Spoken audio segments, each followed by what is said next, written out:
ಒಳ್ಳೆಯ ಆರೋಗ್ಯ, ಒಳ್ಳೆಯ ಜೀವನ ಶೈಲಿ, ಒಳ್ಳೆಯ ಆಲೋಚನೆ ನಮ್ಮ ಬದುಕನ್ನೇ ಬದಲಾಯಿಸುತ್ತೆ ಅಂತ ಹೇಳ್ತಾರೆ. ಮಕ್ಕಳ ಬೆಳವಣಿಗೆಗೆ ಮತ್ತು ದೊಡ್ಡವರ ಒಂದು ಆರೋಗ್ಯಕ್ಕೆ ಅತಿ ಮುಖ್ಯವಾದದ್ದು ತರಕಾರಿಗಳು ಅಂತ ಹೇಳ್ಬೋದು. ತರಕಾರಿಗಳನ್ನ ನಾವು ಪ್ರತಿದಿನ ಸೇವಿಸೋದ್ರಿಂದ ಆರೋಗ್ಯ ತುಂಬಾನೇ ಒಂದು ಒಳ್ಳೆಯ ಮಟ್ಟದಲ್ಲಿರುತ್ತೆ. ಫ್ಯೂಚರ್ ಅಲ್ಲಿ ಔಷಧಿನ ತಡೆಗಟ್ಟುತ್ತೆ. ಅದರಲ್ಲಿ ದಿನಕ್ಕೊಂದು ಬೆಂಡೆಕಾಯಿ 100 ಬಲ ಅಂತ ಹೇಳ್ತಾರೆ. ಸೊ ಅಷ್ಟೊಂದು ಒಂದು ಆರೋಗ್ಯಕ್ಕೆ ಒಳ್ಳೇದಿರುವುದು ಬೆಂಡೆಕಾಯಿ. ಸೊ ಅದರಿಂದ ನಾವು ಈಗ ಒಂದು ಒಳ್ಳೆ ರೆಸಿಪಿನ ಮಾಡ್ತಾ ಇದೀವಿ. ಸೊ ಫುಲ್ ವಿಡಿಯೋ ನೋಡಿ. ಹಾಯ್ ಹಲೋ ಫ್ರೆಂಡ್ಸ್, ಬದುಕಿಗೆ ಸ್ಫೂರ್ತಿ ಯೂಟ್ಯೂಬ್ ಚಾನಲ್ ವೀಕ್ಷಕರಿಗೆ ನಮಸ್ಕಾರಗಳು. ಸೊ ಇವತ್ತು ಒಂದು ಫ್ಲೇವರ್ಫುಲ್ ಮತ್ತೆ ತುಂಬಾ ಹೆಲ್ದಿ ಆದಂತ ಒಂದು ಬೆಂಡೆಕಾಯಿ ದೋಸೆ ಮತ್ತು ಬೆಂಡೆಕಾಯಿ ಚಟ್ನಿನ ಮಾಡ್ತಾ ಇದ್ದೀನಿ. ನಮಗೆಲ್ಲರಿಗೂ ಗೊತ್ತೇ ಇದೆ ಬೆಂಡೆಕಾಯಿ ತುಂಬಾನೇ ಆರೋಗ್ಯಕ್ಕೆ ಒಳ್ಳೆಯದು ಮತ್ತು ಇದರಲ್ಲಿ ರೋಗ ನಿರೋಧಕ ಶಕ್ತಿ ಹೆಚ್ಚಿಸುವ ವಿಟಮಿನ್ ಸಿ ಅಂಶ ಯಥೇಚ್ಛವಾಗಿರುತ್ತೆ. ಫೈಬರ್ ಅಂಶ ಇರೋದ್ರಿಂದ ಇವನ್ ಜೀರ್ಣಕ್ರಿಯೆಗೂ ತುಂಬಾನೇ ಒಳ್ಳೆಯದು. ಸೊ ಇವತ್ತು ಶನಿವಾರ ಮನೆಯಲ್ಲಿ ಪೂಜೆ ಮುಗಿಸಿ ನಾನು ಇವತ್ತಿನ ಒಂದು ಬ್ರೇಕ್ಫಾಸ್ಟ್ಗೆ ಹೆಲ್ದಿ ಮತ್ತು ಲೈಟ್ ಆರೋಗ್ಯಕರವಾದ ಬೆಂಡೆಕಾಯಿ ದೋಸೆ ಮತ್ತು ಬೆಂಡೆಕಾಯಿ ಚಟ್ನಿನ ಮಾಡ್ತಾ ಇದ್ದೀನಿ. ನಮ್ಮ ಮಕ್ಕಳಿಗೆ ಬೆಂಡೆಕಾಯಿ ಪಲ್ಯ ಮಾಡಿಕೊಟ್ರೆ ಬೆಂಡೆಕಾಯಿನ ತಿನ್ಲಿಕ್ಕೆ ಇಷ್ಟಪಡಲ್ಲ, ಸಾರಲ್ಲಿದ್ರೂ ಸಹ ಸೈಡಲ್ಲಿ ಇಡ್ತಾರೆ. ಸೊ ಹಾಗಾಗಿ ಬೆಂಡೆಕಾಯಿ ಅವರಿಗೆ ತಿನ್ನಿಸ್ಲಿಕ್ಕೋಸ್ಕರ ಈ ರೀತಿ ಮಾಡಬೇಕಾಗುತ್ತೆ. ಸೊ ಇದಕ್ಕೆ ಹಸಿಮೆಣಸಿನ್ಕಾಯಿ, ಕೊತ್ತಂಬರಿ ಮತ್ತು ಬೆಂಡೆಕಾಯಿನ ನಾನು ಚೆನ್ನಾಗಿ ವಾಶ್ ಮಾಡಿ ಕ್ಲೀನ್ ಮಾಡಿ ಕಟ್ ಮಾಡಿ ಇಟ್ಕೊಂಡಿದ್ದೀನಿ. ಸೊ ಬೆಂಡೆಕಾಯಿನ ಚೆನ್ನಾಗಿ ವಾಶ್ ಮಾಡ್ಕೊಳ್ಳಿ ಮತ್ತು ಒಂದು ಬಟ್ಟೆಯಲ್ಲಿ ನೀಟಾಗಿ ಒರೆಸ್ಕೊಳ್ಳಿ. ಮತ್ತು ಹುಳಗಳಿರುತ್ತೆ, ಸೊ ನೋಡಿ ಕಟ್ ಮಾಡಿ, ಯಾಕಂದರೆ ಅದನ್ನು ನಾವು ಒಂದು ಅಕ್ಕಿ ಹಿಟ್ಟು ಒಂದು ದೋಸೆ ಹಿಟ್ಟಿನ ಜೊತೆ ಮಿಕ್ಸ್ ಮಾಡ್ತೀವಲ್ವಾ. ಸೊ ಹಾಗಾಗಿ ಕ್ಲೀನಾಗಿ ವಾಶ್, ತುಂಬಾ ಪೆಸ್ಟಿಸೈಡ್ಸು ಮತ್ತು ಫರ್ಟಿಲೈಸರ್ಸು ಕೆಮಿಕಲ್ಸ್ ಯೂಸ್ ಮಾಡೋದ್ರಿಂದ ಅದನ್ನು ಒಂದು ಸ್ವಲ್ಪ ಉಪ್ಪು ನೀರಲ್ಲಿ ಚೆನ್ನಾಗಿ ವಾಶ್ ಮಾಡಿ ದೆನ್ ಒಂದು ನೀಟಾದ ಬಟ್ಟೆಯಲ್ಲಿ ಒರೆಸಿ ಇಟ್ಕೊಳ್ಳಿ.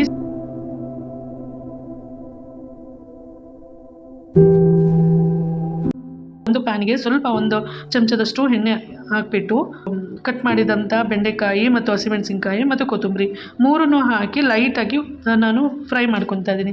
ಸೊ ಇಟ್ಕೊಂಡು ಸಿಮ್ಮಲ್ಲಿ ಇಟ್ಕೊಂಡು ಸ್ವಲ್ಪ ಫ್ರೈ ಮಾಡೋದ್ರಿಂದ ಲೋಳೆ ಅಂಶ ಆಲ್ಮೋಸ್ಟ್ ರೆಡ್ಯೂಸ್ ಆಗುತ್ತೆ. ಅದರ್ವೈಸ್ ಇಲ್ಲ ಅಂದರೆ ಲೋಳೆ ಅಂಶ ಜಾಸ್ತಿ ದೋಸೆಯಲ್ಲಿ ಸಿಗುತ್ತೆ. ಹಾಗಾಗಿ ಅದನ್ನು ಅವಾಯ್ಡ್ ಮಾಡೋಕ್ಕೋಸ್ಕರ ಈ ರೀತಿ ಸ್ವಲ್ಪ ಎಣ್ಣೆ ಹಾಕ್ಕೊಂಡು ಒಂಚೂರು ಕಲರ್ ಚೇಂಜ್ ಆಗೋ ತನಕ ಇದನ್ನು ಬೆಂಡೆಕಾಯಿನ ಚೆನ್ನಾಗಿ ಫ್ರೈ ಮಾಡ್ಕೋಬೇಕು. ಸೊ ಒಂದು ಫ್ರೈಯಿಂಗ್ ಪ್ಯಾನಿಗೆ ಹಾಕ್ಕೊಂಡು ನೀಟಾಗಿ ಫ್ರೈ ಮಾಡ್ಕೊಳ್ಳಿ. ಮ್ಯಾಕ್ಸಿಮಮ್ ಅಂದರೂ ಇದೊಂದು 2 to 3 ಮಿನಿಟ್ಸ್ ಆಗುತ್ತೆ ಅಷ್ಟೇ. ಸೊ ಅದಾದಮೇಲೆ ಅದನ್ನು ತಣ್ಣಗಾಗೋಕ್ಕೆ ಬಿಟ್ಬಿಟ್ಟು ಒಂದು ಮಿಕ್ಸಿ ಜಾರಿಗೆ ಒಂದು 50% ಅಂದರೆ ಫುಲ್ ಬೇಡ, ಒಂದು ಅರ್ಧದಷ್ಟು ಬೆಂಡೆಕಾಯಿ ಮತ್ತು ಹಸಿಮೆಣಸಿನ್ಕಾಯಿ ಕೊತ್ತಂಬರಿನ ಶಿಫ್ಟ್ ಮಾಡ್ಕೊಳ್ಳಿ.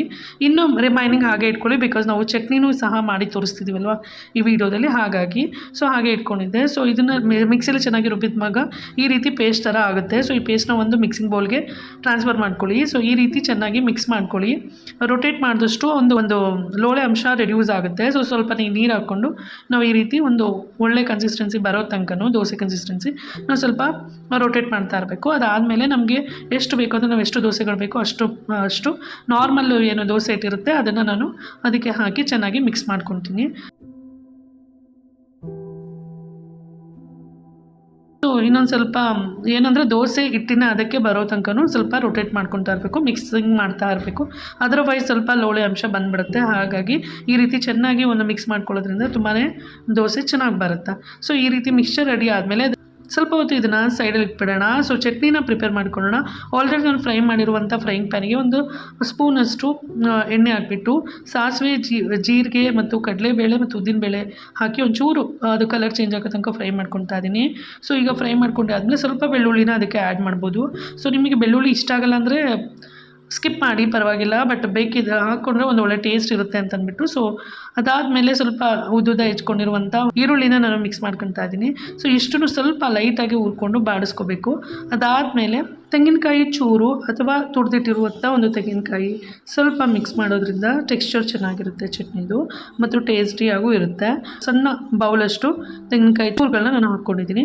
ಸೊ ಇಷ್ಟು ಒಂದು ಮಿಕ್ಸ್ ಮಾಡಿ ತಣ್ಣಗಾದಮೇಲೆ ಇದನ್ನು ನಾವು ಒಂದು ಮಿಕ್ಸಿ ಜಾರ್ಗೆ ಟ್ರಾನ್ಸ್ಫರ್ ಮಾಡ್ಕೋಬೋದು.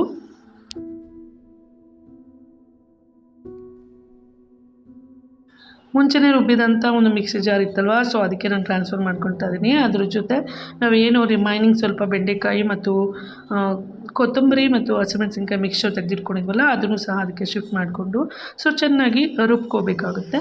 ಸೊ ಸ್ವಲ್ಪ ನೀರು ನಿಮಗೆ ಎಷ್ಟು ಬೇಕೋ ಅಷ್ಟು ಹಾಕ್ಕೊಂಡು ರುಬ್ಕೋಬೋದು. ಸೊ ಈ ಚಟ್ನಿ ಸ್ವಲ್ಪ ಗಟ್ಟಿಯಾಗಿದ್ರೇ ಚೆನ್ನಾಗಿರುತ್ತೆ. ತುಂಬ ಒಂದು ನೀರು ಥರ ಆದರೆ ಅಷ್ಟು ಚೆನ್ನಾಗಿರೋದಿಲ್ಲ. ಸೊ ಹಾಗಾಗಿ ಗಟ್ಟಿಯಾಗಿ ರುಬ್ಕೋಬೇಕು. ಸೊ ಇದಕ್ಕೊಂದು ಸಿಂಪಲ್ ಆದಂಥ ಒಂದು ಒಗ್ಗರಣೆನೂ ಕೊಡ್ಬೋದು.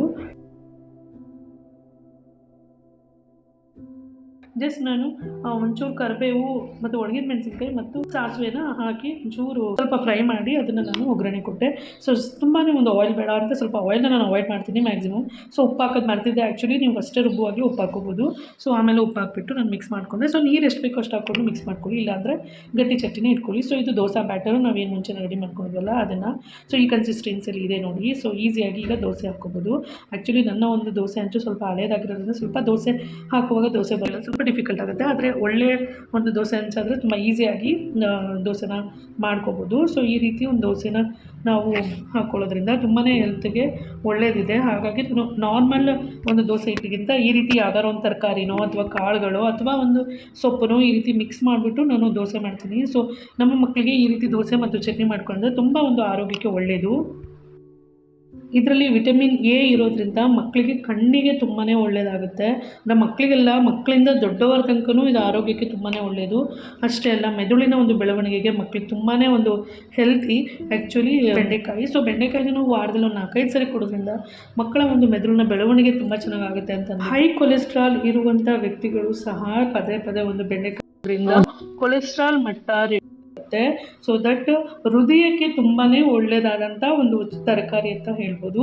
ಅದ್ರ ಜೊತೆ ಸಕ್ಕರೆ ಮಟ್ಟವನ್ನು ಸಹ ರಿಡ್ಯೂಸ್ ಮಾಡುತ್ತೆ. ಏನು ಡಯಾಬಿಟಿಕ್ ಪೇಷಂಟ್ಸ್ ಇರ್ತಾರೆ, ಆ್ಯಕ್ಚುಲಿ ಇದನ್ನು ಒಂದು ಬೆಂಡೆಕಾಯಿನ ಕಟ್ ಮಾಡಿಬಿಟ್ಟು ಅದನ್ನು ರಾತ್ರಿ ಒಂದು ನೀರಲ್ಲಿ ನೆನೆಸಿಟ್ಟು ಆ ನೀರು ಕುಡಿಯೋದ್ರಿಂದನೂ ಸಹ ಹೃದಯಕ್ಕೆ ತುಂಬಾ ಒಳ್ಳೆಯದು ಮತ್ತು ಸಕ್ಕರೆ ಅಂಶ ಕಮ್ಮಿ ಆಗುತ್ತೆ. ಇಷ್ಟೆಲ್ಲ ಬೆನಿಫಿಟ್ಸ್ ಇರುವಂಥ ತರಕಾರಿ ಹಾಗೆ ಕೊಟ್ಟರೆ ಮಕ್ಕಳು ತಿನ್ನಲ್ವಲ್ಲ, ಹಾಗಾಗಿ ಈ ರೀತಿ ದೋಸೆ ಮತ್ತು ಚಟ್ನಿ ಮಾಡ್ಕೊಳ್ಳೋದ್ರಿಂದ ತುಂಬಾ ಒಳ್ಳೆಯದು.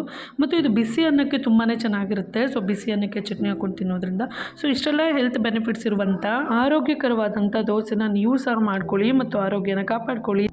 ಮತ್ತಷ್ಟು ಹೆಲ್ತಿ ರೆಸಿಪಿಗೋಸ್ಕರ ನನ್ನ ಒಂದು ಚಾನಲ್ನ ಸಬ್ಸ್ಕ್ರೈಬ್ ಮಾಡ್ಕೊಳ್ಳಿ. Thank you so much for watching the video. Thanks a lot.